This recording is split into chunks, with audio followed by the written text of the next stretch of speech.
Hey, this is Teke Nation Live, the #1 channel voicing the voiceless. And so there's this story about the DNA test home kit. In many homes, kule mahali tumezaliwa everywhere, inakuaga that watoto ambao wamezaliwa kwa nyumba yako ni wako. As a man, mtoto akizaliwa kwako huyo ni wako, we take care.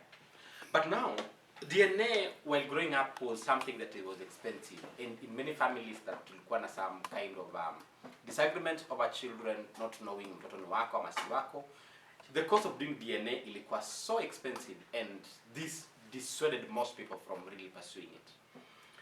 But now, if the test kit inakuwa home-based, that I can go purchase it from the chemist over the counter, and then I go home and carry out the test myself, and then we know the results in a day or so.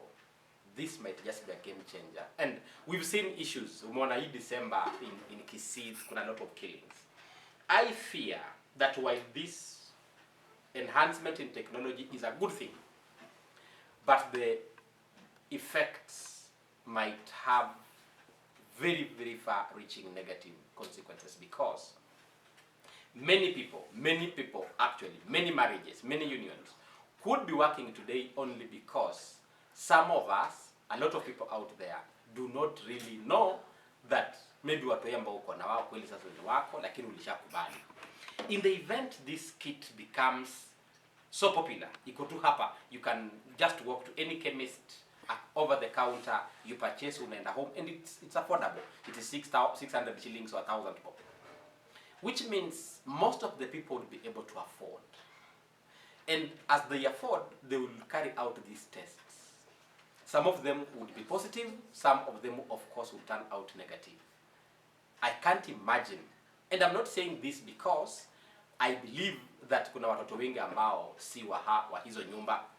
I'm just saying because if hapo nyuma, when DNA was an expensive thing to carry out, people wanted to do it, but the cost was the main barrier. But now, if that barrier is eliminated, access to this gadget is as easy, and its affordability makes it even more accessible. It means that many people, the moment mtu amekuwa na karango kidogo na bibi yake, anakimbilia kufanya DNA test.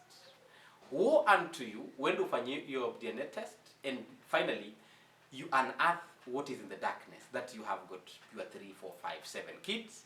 Out of the 7 kids, maybe 2 or 3 ni ulikuwa unasaidia taifa. All of us tukapa tusaidie taifa. What will happen? What will happen? So I am not at the devil's workshop to really insinuate that kuna watoto wengi that maybe wako owned na watu wengine ambao hawajui.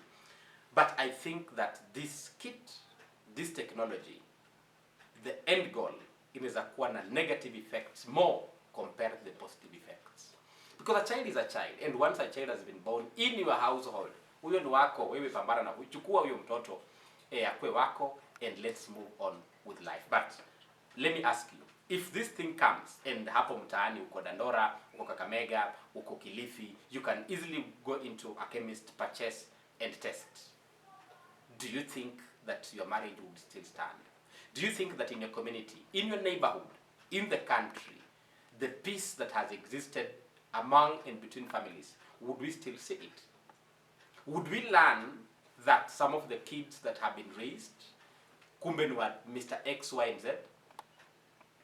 Would you still be at peace as you have been if you realized that hii kitu umetest na umepata kweli imekwambia, imeconfirm your fears? Would you still remain as peaceful as you have been? As for me, whatever is in the darkness, I will never go into the darkness to look for it. Keep it Teke Nation Live, and subscribe if you haven't.